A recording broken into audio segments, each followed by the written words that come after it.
Messing with a successful formula is risky business. Just ask Coca-Cola. Consumers learn to expect certain things from certain brands and can rebel when they don't get what they're supposed to. This is the issue that Activision was faced with when it began development of Tony Hawk's Downhill Jam for the Wii. More of a racing game than a straight-up trick fest, it tinkers with the formula with some surprisingly interesting results.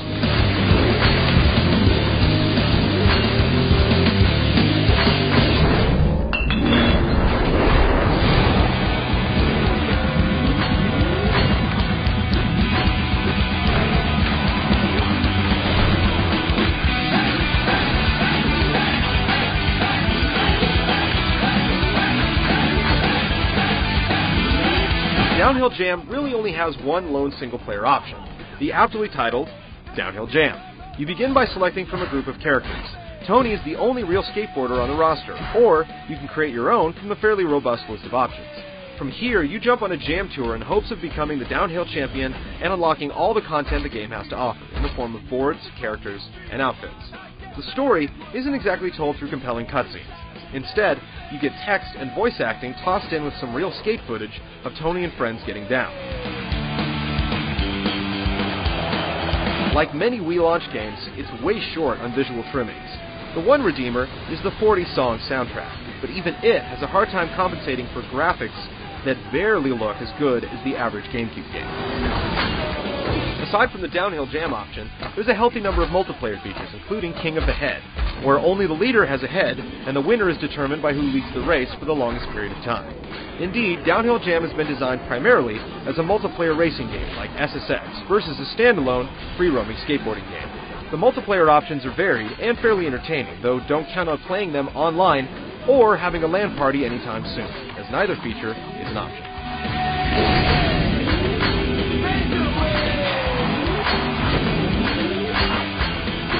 There are dozens of races that take place across 8 different environments included in the game.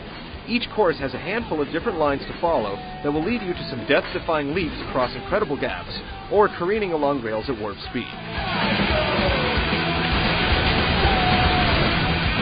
Objectives include the obvious getting down the hill first, but you'll also enter point competitions where you have to roll up a certain score in a specific period of time, or slalom where you navigate gates and have to follow a specific line. None of the modes are going to set the half-pipe on fire, but the complement of options certainly gives it some legs.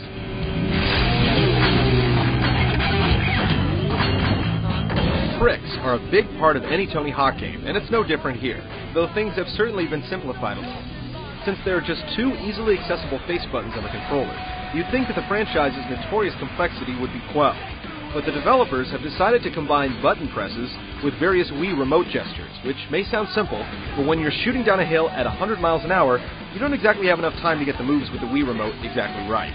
The rest of the tricks, including airs and grinds, are performed by just using the 2 buttons, which means that a lot of the moves are context sensitive. If you try to perform specific tricks or combos in Downhill Jam, it's extremely difficult. Fortunately, the game is so easy to complete that you'll never have to bother.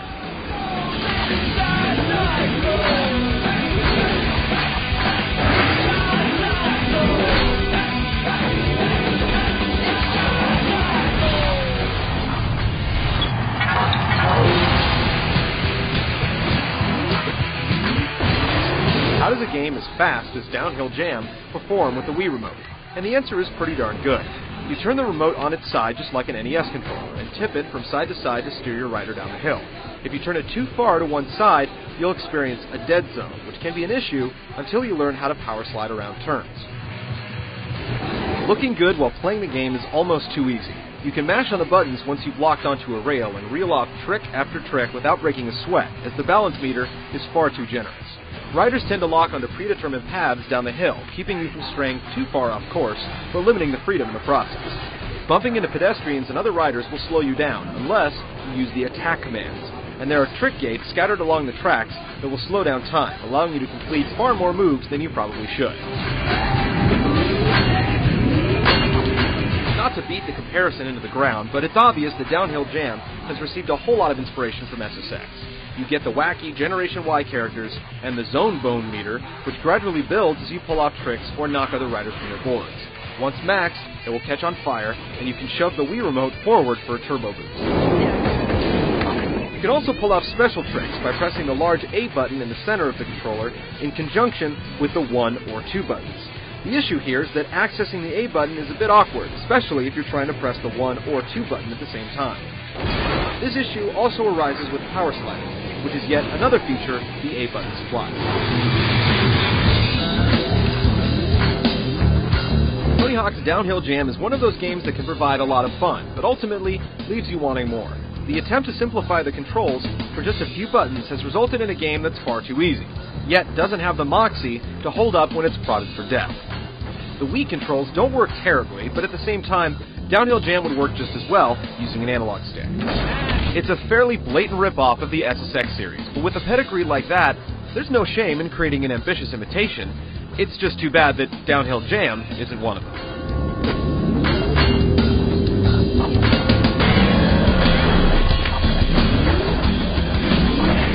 Oh, you're so in love with Tony Hawk?